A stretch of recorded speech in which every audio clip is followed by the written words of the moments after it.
E aí? Eu sou o Berg e sou pai de duas lindas moças. E um terceiro que ainda não chegou. Tá por aí. A hora certa ele vai aparecer. E aqui é o Bergs Podcast. Podcast onde eu quero trocar umas ideias com vocês. Onde quero falar sobre tudo um pouco, mas principalmente o ser pai. Tem um cara chamado Soichiro Honda que falou a seguinte frase: o sucesso é constituído de 99% de fracassos. Hoje eu quero falar sobre fracassos. Pô, Berg, você vai falar sobre fracassar? Não, não é isso. Mas sobre um episódio que aconteceu comigo e que acho que reflete bem essa questão de fracassar. Né? Principalmente em alguma coisa, em algum papel que você desempenha que você normalmente acha que desempenha bem, ou tem certeza que desempenha bem. Antes gostaria de ler uma frase de Dale Carnegie, que eu acho que vai fazer bem sentido no final desse episódio. Se você foi bem sucedido, pergunte a si mesmo por quê e tente repetir a ação. Se você fracassou, pergunte a si mesmo por quê e aprenda com a experiência. Eu sempre falo que o maior poder que eu tenho, um dos maiores prazeres que eu tenho é o da paternidade. E isso é fato e é uma coisa que me deixa sempre exasperado, animado. Amo ser pai. Amo ser pai. Não consigo me ver não sendo pai. E uma noite dessa aconteceu uma coisa muito triste, uma coisa que me chateou muito e que me machucou pra caramba. Eu tava voltando, fui buscar minha filha mais velha, tava numa reunião, e eu tava voltando com ela de carro, eu estava dirigindo, minha esposa tinha ficado em casa, a menor estava no banco de trás, e na rua de casa praticamente, é um cruzamento, eu estava subindo, que é um cruzamento subindo, eu estava subindo e veio um cara de moto na contramão, ou seja, de frente para mim, mas a toda velocidade, daqueles motoboy, bem cachorro louco, sabe, e inconsequente. Infelizmente existe, né, os maus profissionais em todos os lugares, e no meio dos motoboys também. E ele ainda parou, eu tive que frear o carro em cima. Ele parou com a moto do lado do carro, como se ele estivesse na rua, como se eu tivesse feito alguma coisa errada. E ele soltou uns xingamentos. E o que eu fiz, como um bom pai, né, exemplo para as minhas filhas que estavam ali no carro, eu fiz o quê? Xinguei de volta. Lógico, o sangue bateu lá em cima e pá, blá, blá, blá, sua mãe é legal! E foi. Ok. Parou por aí? Não. Eu continuei meu caminho, não deu alguns metros, eu só escutei aquele motor de moto blá, blá, blá, blá, blá, e o cara levantando a perna para chutar o retrovisor da porta onde a minha filha mais velha estava. E minha filha na hora teve um ataque histérico de que não, não, e começou a gritar, começou uma coisa louca dentro do carro, foi horrível. E eu tentando pensar no que fazer e o cara fazendo a volta de novo, acho que ele queria dar outra pesada do meu lado. E o que eu fiz nessa hora? Eu não conseguia pensar, ela gritando e comecei a parar, como fala, ela gritando, o cara veio de novo. Aí o que eu fiz? Se eu continuasse andando, eu ia atropelar o bendito. Então eu parei o carro. Nisso a minha filha, a histeria foi total, porque ela achou que eu fosse descer do carro para brigar com o cara. Gente, a minha reação foi o quê? Assim, naquela ataque histérico dela, eu dei uns 3 tapas no braço dela e gritei com ela, mandando ela calar a boca. Aí vocês pensam, Berg, isso acontece, Berg, é assim mesmo, esse tipo de coisa acontece. Mas deveria acontecer? Deveria? E a história continua. Ok, eu fui embora, o cara foi embora. Chegando em casa, deixei o carro no estacionamento. Na hora que entrou no hall do nosso prédio, a minha filha mais velha virou para mim e falou: papai, quando a gente chegar no apartamento, nós temos que conversar. Não sei por que cargas d'água eu explodi de uma maneira tão grotesca, que eu voei para cima dela, levantei a mão e mandei ela nunca mais falar comigo daquele tom. Não que ela estivesse falando no tom normal, realmente ela foi ligeiramente mal educada do jeito que ela falou comigo. Mas o ato de ameaçar uma agressão, qual a necessidade disso? Aonde está a paternidade em que eu tanto falo? Ela, a minha filha, engoliu o choro,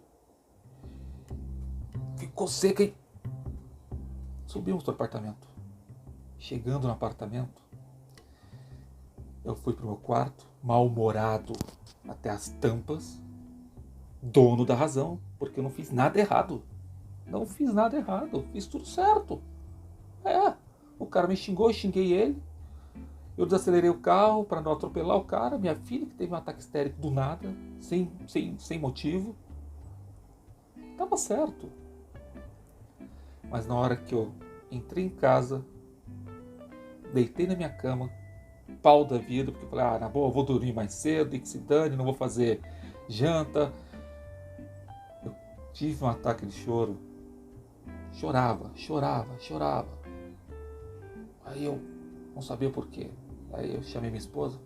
Falei, Carla, vem aqui. Preciso conversar com você sobre aconteceu uma coisa muito chata. Aí ela sentou na cama, eu contei, assim, assado. E, gente, vou falar uma coisa pra vocês. Foi um coice de mula. Minha esposa, ela quando precisa de trazer a razão, é impactante. Ela é dura. E tinha necessidade dela ser dura? Sim, eu precisava escutar as coisas que eu escutei, que eu não vou repetir aqui, mas ela me trouxe a razão. Ela fez algumas perguntas, que até vou repassar para vocês, que eu fiquei me refazendo. Primeira pergunta, por que eu tinha que gritar de volta? Qual a necessidade? A merda já tinha sido feita. Me perdoem a expressão, mas a caca já tinha sido feita. O cara já tinha vindo na contramão, eu já tinha freado em cima, já tinha assustado. Qual a necessidade de eu gritar de volta? Porque eu estava certo e ele estava errado? Então, precisava gritar de volta para ele entender que ele estava errado? E eu fico pensando, no que ajudou eu gritar de volta? O cara aprendeu alguma coisa? Bem, eu acho que não. Para ele ter voltado e querer arrebentar meu carro na base da pesada, eu acho que não. As perguntas que eu fiquei me fazendo, fora essas duas, qual o valor da paternidade para vocês? Eu sempre falei que para mim é muito alto. O valor dela é muito, muito alto. Em que lugar os seus filhos estão na sua vida? Pois é, eu passei a noite quase toda pensando nisso. Qual o valor dos meus filhos para mim? Qual o valor da paternidade para mim? Eu quero estar certo, eu quero ter razão. Gente, e se o cara, esse motoqueiro, não se contentasse apenas em dar uma pesada? E se esse cara teve um dia tão merda, um dia tão ruim, tão pesado, que esse pessoal sofre, esse pessoal que trabalha com entrega, tem dias que são dias de cão. E se de repente ele teve um dia merda, um dia péssimo, e ali foi o estopim? E se ele estivesse armado nesse dia? E se tivesse não só se contentado com uma pesada, mas, sabe, aliviar a sua raiva, a sua frustração do dia péssimo na base da bala?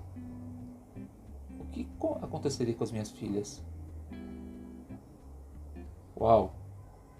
Entendem o porquê que eu fiquei pensando a noite inteira, ruminando?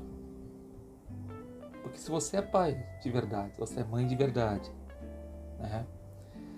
E realmente tem nisso um valor muito alto, uma estima muito alta, vocês não botam em jogo a vida dos seus filhos. Vocês não brincam com a vida dos seus filhos. Não brincam. A segurança, né? A integridade física, não se brinca com isso. E naquele momento eu acho que eu quis ter razão. Esqueci da paternidade, joguei tudo no lixo, né? Pra gritar,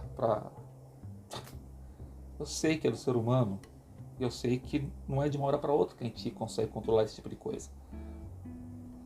Mas quando eu pensei no valor que a paternidade tem para mim, o quanto as minhas filhas valem, tive que botar o pé no freio e reconhecer que essa frasezinha de pensamento piegas até, você quer ser feliz ou ter razão? Cara, eu quero ser feliz. Não preciso ter razão não, mesmo que eu tenha. E se eu tiver e isso for causar um atrito, for causar uma contenda, tá bom, abaixa a cabeça, quero ser feliz. Principalmente no que se refere às minhas filhas. Não vou botar em risco a vida delas mais por causa de um achismo de ter razão, mesmo que eu tenha razão. Foi uma noite péssima e ótima ao mesmo tempo, porque eu aprendi. É como o Dale Carnegie falou naquela frase que eu li no início, né? Aprender com a experiência. Eu não tenho como voltar atrás naquele dia, naquela noite, mas posso aprender com a experiência. Posso me esforçar para não repetir aquele ato por minha parte mais, né? Pelo contrário, até pedir desculpa pro cara. De repente o cara vai, opa.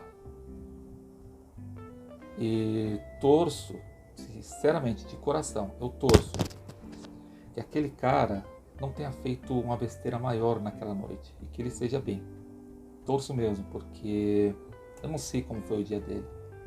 E o meu dia naquele dia, naquele determinado data, tinha sido um dia muito bom. Um dia que eu passei com as minhas filhas, foi bacana. E ele não deve ter tido a mesma sorte que eu.